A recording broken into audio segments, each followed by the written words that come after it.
The United States Golf Association is going to institute voluntary testing of equipment on the Pro Tour next year to make sure that the clubs conform to strict rules. That decision after Tiger Woods announced that he confronted a pro golfer on tour who he says is cheating by using illegal clubs. Cheaters or innovators? Silicon Valley Bureau Chief Jim Goldman takes a look at what's driving this controversy. That's tonight's Hot Click.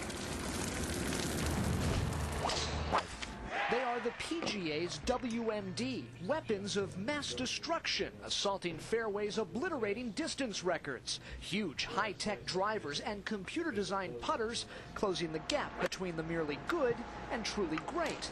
Tiger Woods, for one, well, he's had enough. We're going to get to a point where either you're going to see really low scores every week, or you're going to have to see all the old traditional golf courses be lengthened. And Tiger says some new clubs using precision-machined exotic metals should be outlawed, like a court bat in baseball. And he's calling for mandatory testing to make sure they're PGA legal. You want to know how far the technology has come? This is the club my grandfather used 30 years ago, a Ben Hogan driver with a steel shaft and a solid wood head and a sweet spot much smaller than a dime.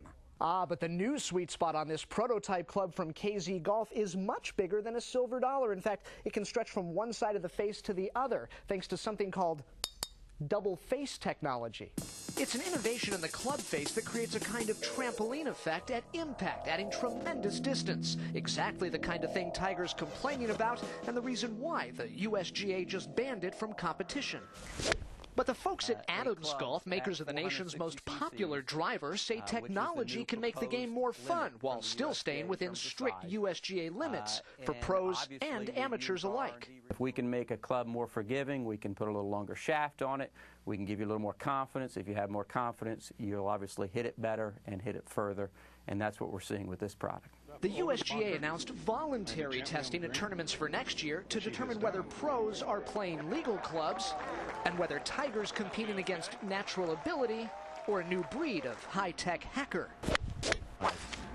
Oops. Well, Billy Ray, he was flexing his right hand. that sounds sweet. By the way, when it comes to technology, Tiger's no slouch. His Nike clubs are some of the most advanced on the market today, while still conforming to the USGA's rules.